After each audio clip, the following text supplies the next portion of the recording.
of State and Government, distinguished guests, ladies and gentlemen, it is a privilege to gather here in Addis Ababa, a city that has often been the stage of Africa's unity, and that today reminds us of the strength of our collective purpose. I thank Ethiopia for its generosity in hosting us and for carrying forward the spirit of Nairobi into this second Africa Climate Summit. 2 years ago, I had the honor of welcoming you to the inaugural Africa Climate Summit in Nairobi. Then, we looked ahead to a future of possibility, of global collaboration and resilient prosperity and inclusive growth for Africa. In Nairobi, we introduced a bold new perspective of Africa as a continent of opportunity and source of solution, not just a victim. We framed climate action not as a burden, but as a driver of economic growth, transformation, and job creation for African communities. Together, we adopted climate-positive growth as our development paradigm. In doing so, the Nairobi Declaration established Africa not only as a partner, but as a power in the emerging global order. 2 years later, we have come a long way. Our potential is recognized, our voice is heard, and our solutions are being deployed. From green infrastructure and climate-smart agriculture to landscape restoration, waste management, and even cutting-edge technologies like direct air capture. Across the continent, African entrepreneurs and communities are innovating and building resilience from the ground up. Yet, while progress has been made, the world around us is changing fast. Global interconnectedness is deepening, but so too is the temptation to retreat into narrow self-interest, transactional partnerships, and short-term gains. Too often, commitments are broken and international solidarity is dismissed as weakness, precisely when the scale of climate crisis demands enhanced cooperation, not less. The truth is undeniable. No nation can solve this crisis alone. Only through bold, united, and sustained collaboration can we avert climate catastrophe. Isolation is not a winning strategy. It is courting failure. Acting alone, we will squander time, waste resources, and forfeit the future.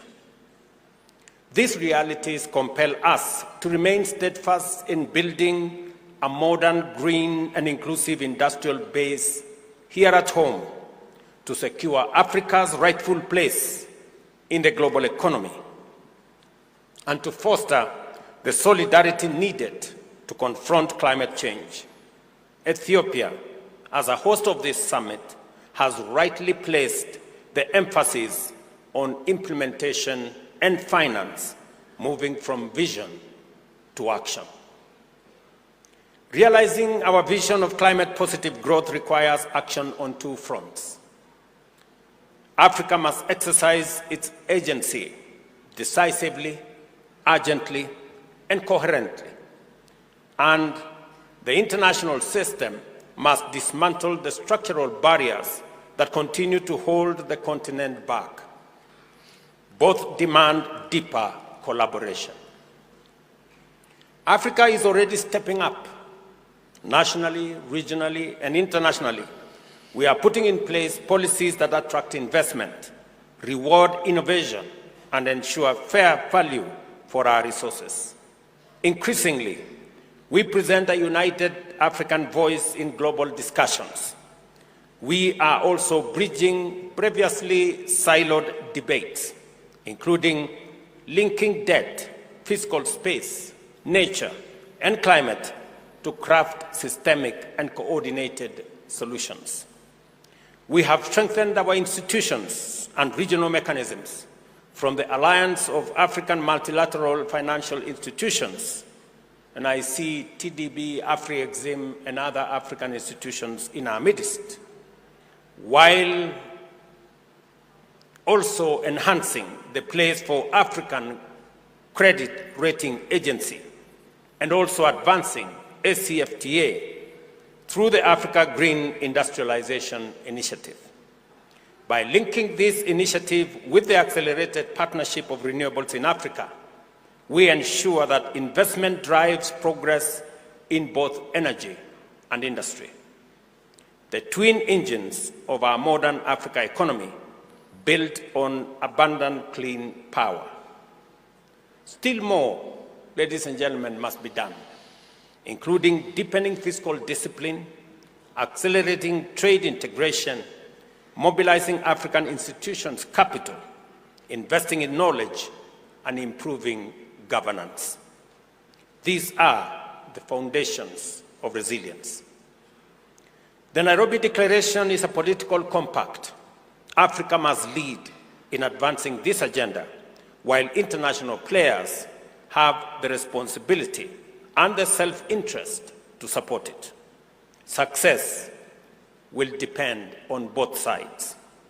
Africa delivering at home, and the global system opening space where Africa's climate, business, and development goals converge.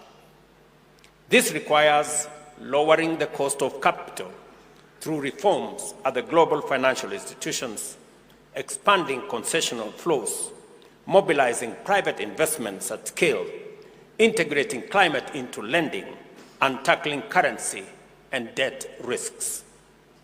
It means reforming trade and subsidy regimes and opening global markets to Africa's value-added goods and solutions, from climate-smart agriculture and green industrial products to carbon credits.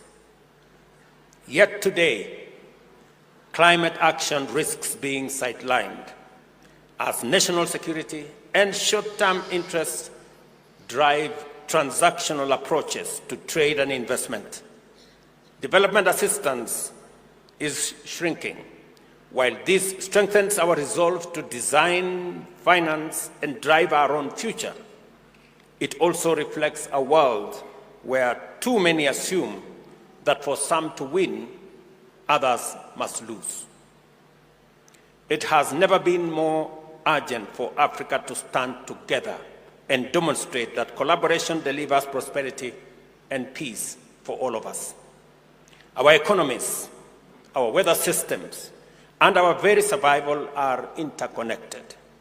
We must focus on win-win solutions because they do exist and they are firmly within reach.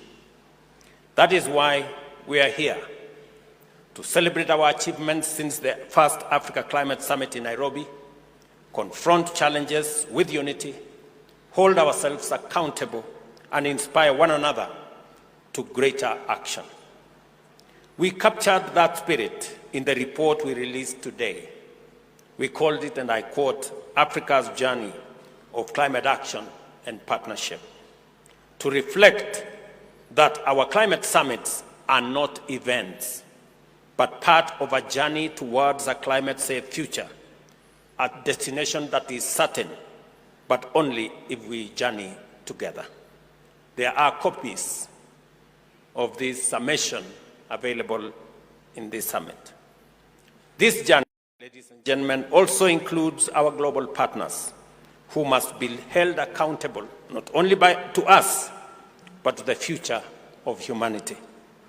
From this Addis Ababa, home of humanity, our ancestors ventured into the world. Today, from this same home, let us offer transformative solutions to preserve the human family. With innovation, determination, and unity, Africa will drive global climate action and shape a sustainable, prosperous future for us and for everybody. I thank you for your attention. Thank you, Your Excellency, for your strong advocacy and commitment to climate action.